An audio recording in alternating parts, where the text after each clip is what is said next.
How can we prepare our teenagers for the future when our education systems aren't keeping up with a fast-paced world? Ooh, I love this question. Thank you to whoever asked this. The big problem today in our world, right, is that exponential technological change is rendering so many things in terms of what our kids are learning obsolete. 45% of jobs today will not exist 10 years from now. And it's crazier. According to Singularity University, between 2016 and 22, we're going to see as much technological change in the world as the entire 100 years between 1900 and 2000. Think about that. So the idea is this: stop asking your teenager, what do you want to be when you grow up? Or what do you want to study? Those are dangerous questions. They are wrong questions. They get a teenager stuck on an idea of their future for a world that will no longer exist. When you ask that to a kid, they're going to say, well, I want to be a lawyer. Maybe I'm thinking about becoming a doctor. Maybe I want to be an engineer. Maybe I want to go into marketing.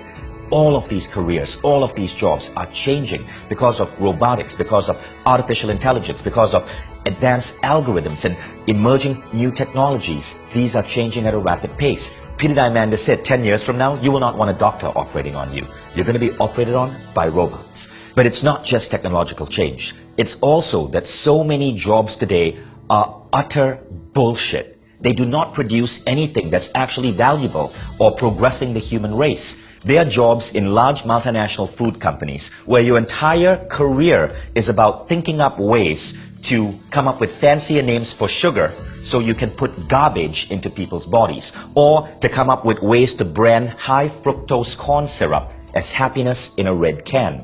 And America's MBA graduates take these jobs, seduced by the high salaries and the perks of these companies, and then forget that they are spending the rest of their lives putting out what is essentially a crap-tastic product to the human race. You do not want that happening to your teenager. So here's what you do want to ask your kid. Ask them not what do you want to be when you grow up, but how do you want to contribute to the world when you grow up? That question changes everything. When you ask a kid, how do you want to contribute to the world?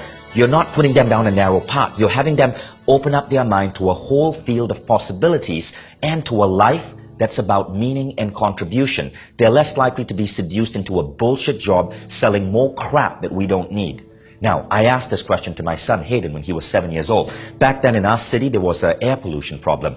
And Hayden said, well, I want to contribute to clean air. And immediately this opens up a field of possibilities. I asked him, well, how would you like to do that?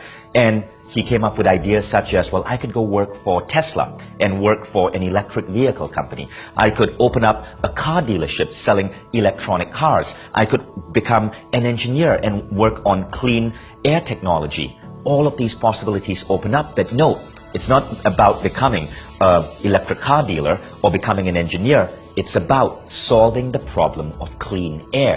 When you ask these questions to your teenager, not the question of what do you want to be when you grow up, but how do you want to contribute to humanity, you help them get on the right path. You help them emerge into a life, into a career that's actually giving back to the human species. And those are the careers that give us the greatest amount of fulfillment. These are the people we need in the world today. So remember, you want to prepare your kids for the future? Ask them this one question. How are you planning on contributing to the human race?